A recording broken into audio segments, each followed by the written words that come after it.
নমস্কার আমার ছোট্ট প্রিয় পরিবারের সকলে কেমন আছেন? আশা করছি সকলে সুস্থ আছেন আর খুব ভালো আছেন। আমরাও বেশ ভালো আছি, তাই জন্য এই যে ভালো আছি বলেই আমরা শাশুড়ি বৌমা মিলে বসে পড়েছি নারকেল কোড়াতে। তো এই যে 8-10টা ভেঙে নিয়েছি, সেই নারকেলগুলো এখন কোড়ানো হচ্ছে। তো নারকেল কুড়িয়ে তারপরে নাড়ু বানানো হবে। তো আজকেই বানিয়ে রাখছি, আমাদের বাড়িতে কিন্তু আগেই নাড়ু কিন্তু আগেই বানিয়ে রাখা হয়।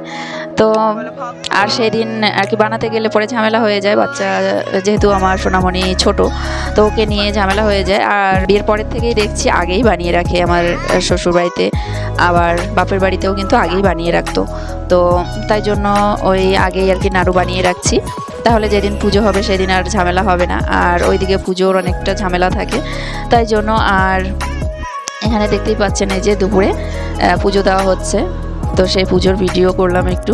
এখানে এই যে ঠাকুর আর কি আমার গোপুসোনাদেরকে সুন্দর দুটো জামা কিনেছিলাম, যে পুজোর সময় আপনাদেরকে দেখিয়েছিলাম, যে ভিডিওগুলো দেখেছেন তারা জানবেন। তো এই সুন্দর জামা দুটো ওদেরকে পরিয়েছি। দেখুন তো আমার ছোট্ট ছোট্ট গোপুসোনাদেরকে এই সুন্দর জামা দুটো কেমন মানিয়েছে অবশ্যই জানাবেন। আমাদের তো বেশ ভালো লাগছে, আপনাদের কেমন লাগছে তা অবশ্যই কমেন্টে জানাবেন। আর দেখুন এই যে ফুল যদি একটু বেশি হয় তাহলে ঠাকুরের আসনটা দেখতেও কিন্তু বেশ ভালো লাগে। আমাদের বাড়িতে তো ফুল গাছগুলো প্রায় আর কি মারাই গেছে, যেহেতু রোদ পায় না বলে, তাই জন্য কিন্তু গাছগুলো একে একে মারা যাচ্ছে। তো কি আর করা যাবে, ওই শাশুড়ি মা পাশের এক বাড়ি থেকে ফুল নিয়ে আসে, তো সেগুলোই পুজো দেওয়া হয়। আর যদি বাজারে যায় তাহলে বাজার থেকেও ফুল কিনে আনা হয়। তো সবসময় তো বাজারে যাওয়াও সম্ভব নয়, আর নিয়ে আসলে পরে বেশি দিন থাকেও না সেই ফুল। আর গাঁদা ফুল হলে পরে কয়েকদিন থাকে, গাঁদা ফুল হচ্ছে কয়েকদিন রেখে পুজো দেওয়া যায়।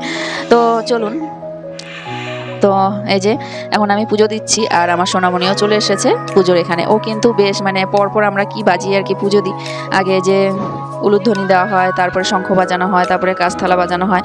তো ও কিন্তু ওই যে ঘন্টা বাজানো হয়, সব কিছু কিন্তু পরপর ও বাজাচ্ছে।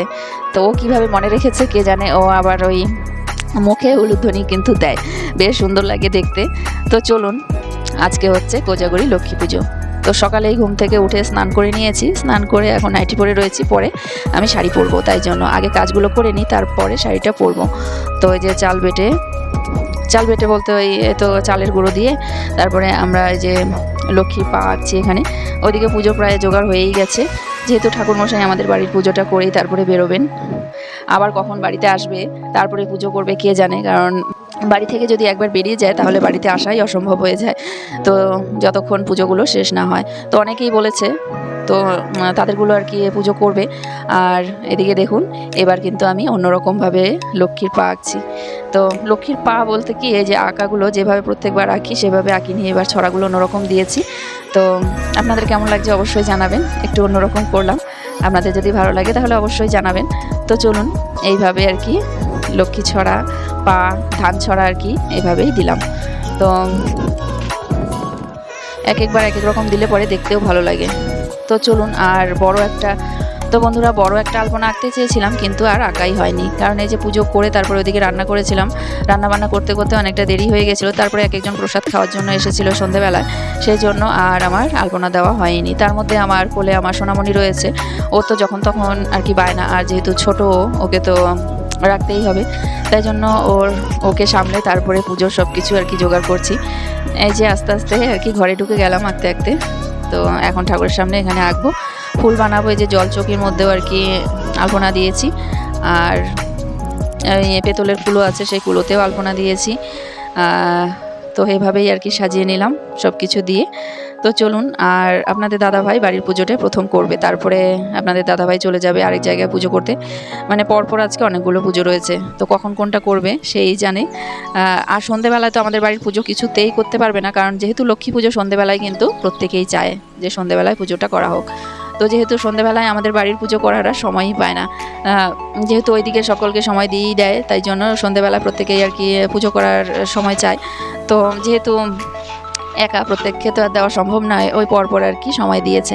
তো আমাদেরটা তাই জন্য আগেই করলো, আর করে টোরে তারপরে বাড়ি থেকে বেরিয়ে গেল। তো আমাদের এই যে পুজোটা লক্ষ্মী পূর্ণিমা লাগার সাথে সাথেই আর কি পুজোতে বসে গেছে। ওইদিকে 12:30টার দিকে কিন্তু আরেক বাড়িতে পুজোর সময় দেওয়া রয়েছে, কারণ তারাও আবার উপোস থাকতে পারে না, তাই জন্য তারা একটু আগেই আর কি পুজোর সময় চেয়েছে যে তাড়াতাড়ি করে দিতে হবে, বয়স্ক মানুষ তো তাই জন্য। তো আমাদের বাড়িটা করে ওনাদের বাড়িতে আর কি পুজো করতে যাবে। তো দেখতে পাচ্ছেন আপনাদের দাদাভাই এখানে পুজোতে বসে গেছে, যেহেতু সকাল সকালেই পুজোটা আমাদের বাড়িটা আর কি করবে, তো পরে আর বাড়িতে আসতে পারবে না, একবারে পুজো শেষ হবে তারপরে বাড়িতে আসবে, তাই জন্য আমাদের পুজোটা করেই বেরিয়ে যাচ্ছে। নয়তো আমরা যে খিচুড়ি ভোগ টোগ করে তারপরে পুজো দিই, যেহেতু তাড়াতাড়ি করা হবে তাই জন্য আর খিচুড়ি ভোগ করে পুজো দেওয়া হলো না এবছর। তো এভাবেই আর কি পুজোটা শুরু হয়ে গেল। তো ফল নৈবেদ্য, তারপরে খই নাড়ু এসব দিয়ে আর কি পুজো দেওয়া হলো। কি করা যাবে, যেহেতু সোনামণি ছোট তাই জন্য আরও বেশি অসুবিধে হয়ে যায়। আর লক্ষ্মী পুজোর মানে এই পুজোর সব কিছু জোগাড় করতে করতেই অনেকটা সময় আর কি পেরিয়ে যায়, তার মধ্যে আবার ছোট্ট সোনামণি রয়েছে, তাই জন্য আরোই সময় পাওয়া যায় না। তো চলুন, এভাবে আমাদের কিন্তু এই লক্ষ্মী সরাতেই পুজো হয়। তো এখন যেহেতু পেতলের লক্ষ্মী ঠাকুর আছে সেই জন্য সরাটাই আনা হয়। আর কয়েক বছর আমার শ্বশুরমশাই যখন ছিলেন তখন ওই লক্ষ্মী প্রতিমা পেতলের আনা হয়নি, তখন আমি আর কি আমার শ্বশুরমশাইকে বলে তারপরে লক্ষ্মী প্রতিমা আনিয়েছি।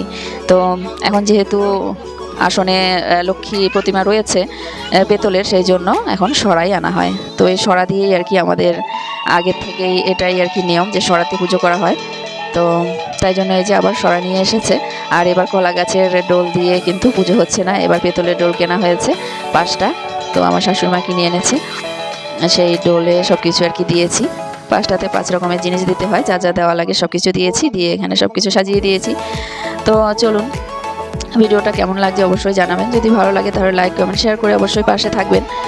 তো এই যে ঠাকুরমশাই পুজো করছে, আর আমাদের জায়গা এতটাই ছোট ঠাকুর ঘরে যে 2-3 জন যে পাশাপাশি বসে পুজোটা দেখবে সেই উপায়ও নেই। এখানে 2 হাত মতো জায়গা, এখানেই বসে পড়েছে, দেখতেই পাচ্ছেন একা বসেছে, পেছনেই কিন্তু আমাদের খাট, তাই জন্য এই যে এখানে কোনো মতে বসে পুজোটা দেওয়া হচ্ছে। আর এই কোণার দিকে একজন বসা যাবে, তাছাড়া কিন্তু বসাই যায় না, তাই জন্য দাঁড়িয়ে দাঁড়িয়ে আমরা পুজো দেখছি। তো কি আর করা যাবে, এখন যেহেতু ঘরবাড়ি ভাঙা তাই জন্য এভাবেই আর কি সব কিছু করা হচ্ছে, পুজো দেওয়া হচ্ছে। তারপরে যে এখানে আমি বসেছি, আমি বসে কিছুতেই থাকতে পারছি না, কারণ জায়গা এতটাই ছোট হয়ে গেছে, এখানে যে আর কি চাপাচাপি করে আমরা বসেছি। তো এভাবে বসে অঞ্জলি দিচ্ছি, আর আমার শাশুড়ি মা তো বসতেই পারছে না, কারণ জায়গা কম, ওখানে বসাই যাবে না, তাই জন্য। তো এইভাবে পুজো দিয়ে তারপরে পুজোর প্রসাদ আর কি আমরা নিলাম। আর আমাদের বাড়ি পুজো করে আপনাদের দাদাভাই তো বেরিয়ে গেল, আর আমরা আর কি পুজোর প্রসাদ খেয়ে আর সেদ্ধ ভাত করা হয়েছিল, ওই শুকনো লঙ্কা দিয়ে আলু সেদ্ধ মেখে তারপরে আমরা এখন ভাত খাচ্ছি। তো আমাদের খাওয়া হয়ে গেছে। আর এই যে সোনামণি এখানে কত রকমের দুষ্টুমি করে, অঙ্গভঙ্গি করে, বেশ ভালো লাগে দেখতে। তারপর সকালের খাওয়া দাওয়া করে তারপরে এই যে সকালের বলতে ওই 1-1:30 মতো বেজে গেছিলো। তারপরে আবার রান্না করেছিলাম, ভাত তো ছিল, ওই ডাল করেছি, পাঁপড় ভেজেছি, আর চাল কুমড়ো ভাজা করেছিলাম। তো এটাই হচ্ছে আমাদের দুপুরের খাওয়া দাওয়া হয়েছে। দুপুরে বলতে ওই 4টা-5টার সময় খাওয়া হয়েছে, কারণ কারো খিদেই লাগেনি। 1-1:30টার সময় খেয়ে কি পরে আবার খিদে পায়? তো আমার শাশুড়ি মা আগেই আর কি একাই খেয়ে নিলেন, যে ওনার খিদে পেয়েছে তাই জন্য উনি খাচ্ছে, আর আমরা কিন্তু ওই 4টা-5টার সময় একটুখানি ভাত খেয়েছি। আর আমার বড় মেয়ে তো খাইনি, ছোটো মেয়েকে একটু ছোটো মেয়ে বলছি মেজো মেয়েকে একটুখানি ভাত দিয়েছিলাম, আমার মেজো মেয়ে খেয়েছে, আর আমি একটু খেয়েছি। আর বড় মেয়ে তো ভাত খাইনি, ও একবারে রাতে খেয়েছিল। তারপরে সকলে বাড়ির কিন্তু ঘুমিয়ে গেছে। এখন বাজে 12:30টার মতো। আপনাদের দাদাভাই এখন বাড়ি আসলো, 12:30টার সময় বাড়িতে আসলো পুজো শেষ করে। তো এসে বলছে যে গরম গরম একটুখানি ফেনা ভাত করে দাও, আমি একটুখানি ফেনা ভাত খাবো আলু সেদ্ধ দিয়ে। তো দুপুরের ডাল ছিল, ওই যে কোয়াশ দিয়ে ডাল করেছিলাম, মুগ ডাল, তো তা বলছে যে খাবে না, বলছে একটুখানি আলু সেদ্ধ ভাত করে দাও, গরম গরম একটু খাই রাত। আর আমাদের এখানে হচ্ছে আকাশে জ্যোৎস্না রয়েছে, চাঁদের আলো আর কি পড়ছে, কিন্তু আমাদের বাড়িতে যেহেতু গাছ রয়েছে তাই জন্য একদম অন্ধকার, চারিদিকে সব একদম চুপচাপ হয়ে রয়েছে। আর আমি রান্না করছি, তো ভাত বসিয়েছি, ভাত হতে হতে ওই 1টা মতো বেজে গেছিলো, আর আমি এখানে রান্না করছি। আর আপনাদের দাদাভাই এখন শুয়ে রয়েছে একটু, যেহেতু সারা দিন আর কি বসে বসে পুজো দেওয়া হয়েছে, পুজো দিতেও কিন্তু প্রচুর খাটনি আছে। সারা দিন আর কি বসে বসে মন্ত্র বলা অনেক কষ্টের। আর আপনাদের দাদাভাই কিন্তু ওই মানে ছোট্ট করে শর্টে পুজো করতে পারে না, কারণ সম্পূর্ণ মন্ত্র বলে ভালোভাবে আর কি পুজো করে, অনেকটা সময় লাগে। তো সেই জন্য আর কি ভীষণই কষ্ট হয়ে গেছে। তো সারা দিন পুজো করা, এখন এসে একটুখানি শুয়ে পড়েছে, বলছে ভালো লাগছে না। আর এদিকে আমি ভাত বসিয়ে দিয়েছি, ভাতটা হতে হতে ওই 1টা মতো বেজে গেছিলো। তারপরে সিদ্ধ মেখে তারপরে আমরা খেয়েছি, আমিও খাইনি, আমরা দুজনেই এই যে আলু সিদ্ধ দিয়েছি, আলু সিদ্ধ দিয়ে ভাত খেয়ে নিয়েছি। তো সেই ভিডিও আর করলাম না। তো চলুন বন্ধুরা, আজকে ভিডিওটা এখানেই রাখছি। যদি আপনাদের ভালো লেগে থাকে তাহলে লাইক কমেন্ট শেয়ার করে অবশ্যই পাশে থাকবেন। আর আবার আসবো আরেকটি সুন্দর ভিডিও নিয়ে, ততক্ষণের জন্য টাটা বাই বাই। সকলে সুস্থ থাকবেন, ভালো থাকবেন। আবার আসবো আরেকটি নতুন ভিডিও নিয়ে। নমস্কার।